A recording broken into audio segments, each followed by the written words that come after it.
फटाफट आप कैमरा घुमाते जाइए। मैं बता रहा हूँ, ये बात कर रहे हैं दारू की, ये बात कर रहे हैं आबकारी की।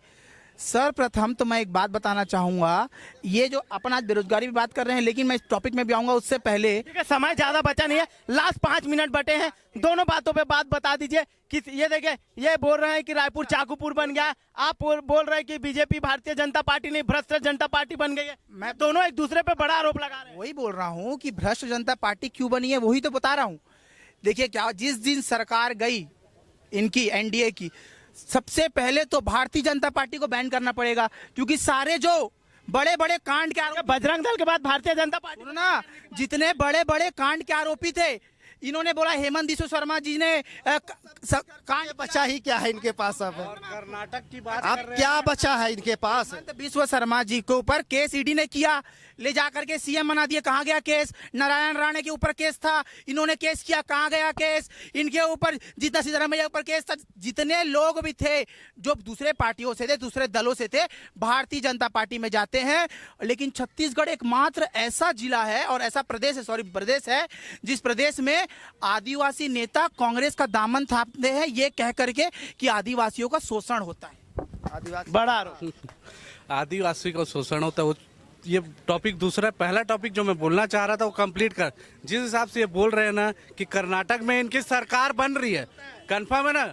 कर्नाटक में कंफर्म 100%। और आपको ये भी बोल रहा हूं मैं, आपको 40% जो कमीशन सरकार है उसको हम लोग 0.4% भी रहने नहीं देंगे। अच्छा, तो भैया मैं आपको साफ साफ बता रहा हूँ, 16 तारीख को रिजल्ट आएगा, खुद हाँ 13 तारीख को रिजल्ट आएगा। 13 तारीख, अरे नहीं समझ जरा, 13 तारीख को रिजल्ट आएगा, कर्नाटक में कांग्रेस की सरकार बनेगी और आप गुजरात में भी ऐसी हुआ था। आप गुजरात में नल में पुनः वहाँ उस दिन बहस आप रखिएगा और 13 तारीख को यहाँ मिठाई खिलाएंगे भाई। गुजरात की बात कर रहे हैं तो एक बात याद आता है मेरे को। एक बात हमें भी याद आता है कि सरकार आपकी बन रही थी, बनते बनते ठीक है, देखिए राजनीतिक दल जब लड़ाई करते हैं तो सब अपने जीत का वादा करते हैं, ये बात जग जाहिर है। लेकिन गुजरात में हमारे प्रधानमंत्री जी गए थे और सूरत में एक रैली में बोले थे कि मैं गुजरात का बच्चा हूं, अगर यहाँ हार जाऊंगा तो दिल्ली में जाकर के क्या मुंह दिखाऊंगा।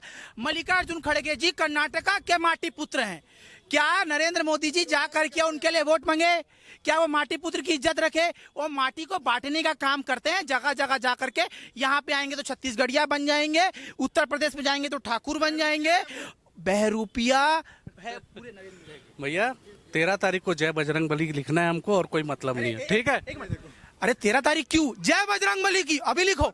कर्नाटक में जिस हिसाब से आप बोले हो ना बजरंग दल को बैन करना है, वहाँ बजरंग बली लिखा जाएगा कर्नाटक में 13 तारीख को। आप विकास पे चुनाव नहीं लड़ेंगे, आप चुनाव आप सेंटीमेंट पे लड़ेंगे। आप चुनाव आप एक बात बताइए, आप चुनाव राम और रहीम पे, एक मिनट, अब चुनाव क्या राम और रहीम पे होगा? अंसारी जी आप भी यहीं रहते हैं, 5 सालों में क्या विकास हुआ है रायपुर में? ये तो विकास ये बताएंगे, मैं तो पूछूंगा, मैं कैसे विकास बताऊंगा? देखिए मैं बता रहा हूँ आपको, कैमरा एक मिनट, मुझे नहीं पकड़े, कैमरा एक बार कैमरा मोड़ दीजिए। ये बीजेपी बार बार बोलती है पी नहीं बन पाया, बार। ये सुनिए, ये कल तक पी जल रहा था और भाजपा के प्रवक्ता ने कल रात को आके पी का बटन को काटा है कि ये मुद्दा उठाया जाए जब पता चला यहाँ ड्राइवे करके। ये कल तक पी चल रहा था, मैं आपको साथ दावा बोल रहा हूँ, कल तक पी जल रहा था और आज यहाँ जब मुद्दा तय हुआ कि यहाँ बहस होगा तो रात को ये पी का बटन उखाड़ा गया है। एक बात, ये बात कर रहे हैं, ये सुने ना, ये बात कर रहे हैं कि यहाँ पर क्या हुआ, वहां पर क्या हुआ। मेरा एक सीधा सवाल है, अगर मैं आपको घर बना करके दे दूं और घर बना के देने के घर तो देखिए, घर तो इन्होंने बना के दिया था। आपको पूरा जवाब दे रहा हूँ, अगर मैं आपको घर बना के दे दूं और घर में राशन ना हो, घर में खाने के लिए कुछ ना हो, भूपेश बघेल जी की जो मंशा थी वो थी कि जनता के जेब में पैसा जाए। उसका एक बहुत बड़ा उदाहरण राजीव गांधी किसान न्याय योजना था, कर्ज माफी थी। हमारा सोच कभी रोड बना करके 4 व्हीलर चलाने का कमीशन खा के पैसा लेके लास्ट सवाल, आप बेरोजगारी भत्ता देंगे या नहीं देंगे, क्योंकि मुद्दा जो है वो बेरोजगारी का। लास्ट आपसे 1 मिनट लूंगा और आपसे 1 मिनट। देखिए सरकार इनकी नहीं है, सरकार बन भी सकती है। देखिए ऐसे ऐसे मत बोलिए। ये देखिए ऋषभ जी दावा नहीं, दावे फेल हो जाते हैं। देखिए ऋषभ जी दावे फेल हो जाते हैं। देखिए दावे फेल हो जाते हैं। आप पीछे आइए। ऋषभ जी दावे फेल हो जाते हैं। छत्तीसगढ़ की जनता फिर से मन बना चुकी है, भरोसा कर चुकी है फिर से भूपेश बघेल की सरकार पे। उन्होंने जो भी वादे किए थे पूरा 95% वादे पूरे कर चुके हैं। और आने 5% क्यों रह गए? आने वाले भी 6 महीने बचा हुआ है, 5 वर्षीय कार्यकाल होता है सरकार का। अभी भी जो वादे बचे हुए वो भी पूरा कर लिया जाएगा। मेरा एक सवाल है, भारतीय जनता पार्टी स्पष्ट करे इस चीज को लेकर के।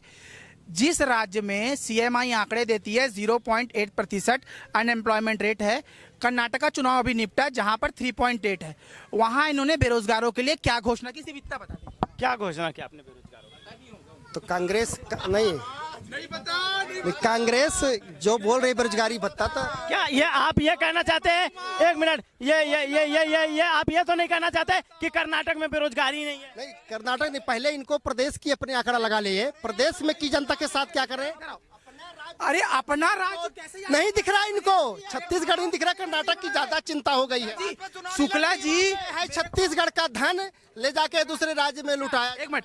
अच्छा एक बात बताओ, आज कि छत्तीसगढ़ की जनता के साथ विश्वासघात और छल किया जा रहा है। आज आपको प्रदेश की है अंसारी जी बहुत बड़ा आरोप लगा रहे हैं कि छत्तीसगढ़ का पैसा भाई के नाम का मानहानि किया करेंगे हम लोग। आपके इस चैनल में ये बोल दें कि पूरे तथ्य के साथ कि यहाँ का पैसा बाहर लेके जा रहे हैं, और अगर ये प्रमाणित नहीं करेंगे तो इनको कोर्ट में ले जाने का काम करेंगे। ये सिर्फ और सिर्फ फर्जी आरोप लगाते हैं। अभी ईडी की बात करते हैं, ईडी ने एक भी प्रामाणिकता के साथ। देखिए लास्ट 30 सेकंड बोलिए। मैं एक सवाल बस एक चीज पूछना चाहता हूं और उसका उत्तर भी मेरे को लगता है नहीं दे पाएंगे, फिर भी पूछ ले रहा हूं। हर सवाल का जवाब तो भारतीय जनता पार्टी दे भी नहीं पाती। मेरा सिर्फ इतना है कि जब प्रदेश की सरकार बना लेती है, नई सवाल का जवाब दे पाती है, फिर भी आज 11 राज्यों के आसपास सरकार में है, सेंट्रल में इनकी गवर्नमेंट में है। देखिए वो कैसे भी बना तो लेती है, वो धर्म की राजनीति करे या वो विकास की राजनीति करे, पर लोग इस बात को मान रहे कि नहीं। देखिए आशीष जी, आपको ये बात माननी पड़ेगी। ऑपरेशन लोटस करके अगर वो पूरे देश में सरकार बना ले तो इसको लोकतंत्र नहीं कहा जाएगा, इसको धनतंत्र कहा जाएगा। आज ये मध्य प्रदेश में कांग्रेस के नेताओं के दम पे सरकार बनाया, जिनको खरीद के ले गए। कर्नाटक लास्ट 30 सेकंड आप बेरोजगारी पे बोल दीजिए। मैं सब बेरोजगारी पे बोल रहा हूँ, पर एक बार ये प्रदेश की बात कर रहे थे अभी, ये देश का मुद्दा राम मंदिर यूपी में मांग रहे, वोट यहाँ रहा है छत्तीसगढ़ में मांग रहे, है ना। तो इसलिए उस समय तो बोलते नहीं बनता इनको। अगर इनको ये ज्ञान अभी वहां से करते। अरे भैया मेरा सवाल सीधा है कि कर्नाटका में आपने युवाओं के लिए क्या किया, छत्तीसगढ़ में आप युवाओं के लिए क्या करेंगे। हम यूपी में राम मंदिर बना रहे, राम को मानने वाला आप इधर आ जाइए। शुक्ला जी आज आप अकेले पड़ गए, पर आप इधर आ जाइए। मुझे लगता है कि आप छत्तीसगढ़ में बेरोजगारों के साथ कैसे न्याय करेंगे? देखिए छत्तीसगढ़ में जो बेरोजगारी है, ये तो कांग्रेस ने अपना। आप देखे आपका समय शुक्ला जी को बोलने। अरे कांग्रेस की देन है, भाजपा खुद कांग्रेस की देन, हमारा बच्चा है वो। देखे ऐसे अनर्गल बातें ना करे, ऐसे अनर्गल। बच्चा है, बच्चे का तभी ये हालत है। पर बच्चा आज बड़ा होके देश चला भी रहा है। अगर आप इस बात की बात करें है आज अपने सब देखिए, देश चला नहीं रहा है, देश को बेच रहा है, सारी सरकारी संस्थाएं को बेच रही है, लोकतंत्र की हत्या कर रही है। 30 सेकंड बेरोजगारी पे किसी दिन बेचने पे खरीदने पे चर्चा करेंगे। बाप की संपत्ति को बेटा ही बेचता है, साबित कर दिया ना। छत्तीसगढ़ में इन लोगों ने क्या बचा के रखा है, इनसे पूछो। ये जनता बोल रही है ना, जनता से ये भी जान लीजिए छत्तीसगढ़ में यहाँ पर इन लोगों ने क्या बचा के रखा है। एक भी भूमि बचा के रखी है? नहीं प्रमाण हमारा सिर्फ और सिर्फ ये है कि प्रमाण लाके दिखाइए। अगर कांग्रेस की सरकार में जितने मंत्री, जितने विधायक, सीएम से लेके सिर्फ जमीन खरीदने का काम कर रहे हैं। आज छत्तीसगढ़ में कहीं भूमि बची नहीं है। जमीन खरीदने का काम करे, दलाली का काम कर रही है भारतीय जनता। क्या इनका दलाली के दलाल नहीं खत्म करेंगे। बेरोज